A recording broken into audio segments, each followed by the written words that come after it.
हमारे पौराणिक इतिहास में छिपे संदेश न केवल भक्ति के मार्ग हैं, बल्कि वे जीवन जीने की कला भी सिखाते हैं। आज हम आपको सुनाएंगे आरोग्य की देवी माता शीतला की वो प्राचीन अमर गाथा, जो हमें स्वच्छता, धैर्य और करुणा का पाठ पढ़ाती है। यह कहानी केवल एक देवी की नहीं, बल्कि एक गरीब कुम्हारन की उस अटूट श्रद्धा की है, जिसने स्वयं जगत जननी को प्रसन्न कर दिया। इस कहानी को पूरा सुनिएगा, क्योंकि इसमें आपके स्वास्थ्य और सुख का गहरा रहस्य छिपा है। माता का प्राकट्य और स्वरूप सृष्टि के आरंभ काल की बात है। जब भगवान ब्रह्मा जी ने इस सुंदर जगत की रचना की, तो समय के साथ साथ संसार में नकारात्मकता और भीषण गर्मी बढ़ने लगी। धरती पर संक्रामक रोगों, ज्वर और महामारियों का प्रकोप फैल गया। लोग बीमारियों से तड़पने लगे। तब समस्त देवताओं की करुण पुकार सुनकर स्वयं भगवान शिव और माता पार्वती के तेज से माता शीतला प्रकट हुईं। माता का स्वरूप बड़ा ही दिव्य और शिक्षाप्रद है।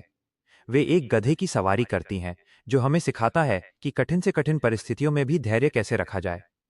उनके एक हाथ में झाड़ू है, जो संदेश देता है कि रोगों से लड़ने का पहला हथियार स्वच्छता है।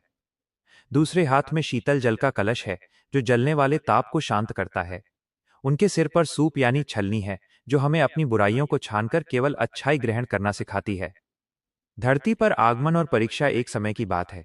माता शीतला ने विचार किया कि वे मृत्युलोक यानी धरती पर जाकर देखें कि कौन सा भक्त उनकी मर्यादा का पालन करता है। माता ने एक अत्यंत वृद्ध, कमजोर और फटे पुराने वस्त्रों वाली बुढ़िया का रूप धारण किया और राजस्थान के एक समृद्ध गांव की ओर चल दी। उस दिन गांव में उत्सव का माहौल था। हर घर में पकवान बन रहे थे। माता एक एक करके हर द्वार पर गईं, कांपते हाथों से भिक्षा मांगी, पर कोई उन्हें दुत्कार देता तो कोई हंसकर आगे बढ़ जाता। तभी एक घर के ऊपर से खौलता हुआ गर्म पानी सीधे माता के सिर पर गिर गया। माता का शरीर जलने लगा। वे दर्द से कराह उठी और गांव की गलियों में चीखने लगीं, अरे कोई है, कोई मुझ पर ठंडा पानी डाल दो, मेरा शरीर जल रहा है। पर अफसोस, लोग अपने अहंकार में इतने अंधे थे कि किसी को उस बुढ़िया की तड़प दिखाई नहीं दी। कुम्हारन की सेवा। गांव के एक कोने में एक टूटी फूटी झोपड़ी थी, जहां एक गरीब कुम्हारन रहती थी। जैसे ही माता की पुकार उसके कानों में पड़ी, वो अपना काम छोड़कर बाहर दौड़ी। उसने देखा कि एक वृद्धा दर्द से तड़प रही है। कुम्हारन का हृदय पसीज गया। उसने तुरंत अपने घर से ठंडे जल का घड़ा उठाया और माता के ऊपर जल की धार छोड़ने लगी। उसने माता को छांव में बिठाया और हवा करने लगी। उसने देखा कि वृद्धा बहुत भूखी है, पर वो इतनी गरीब थी कि उस दिन उसके घर चूल्हा नहीं जला था। उसके पास केवल एक दिन पहले की बनी ठंडी राबड़ी और बासी रोटी रखी थी।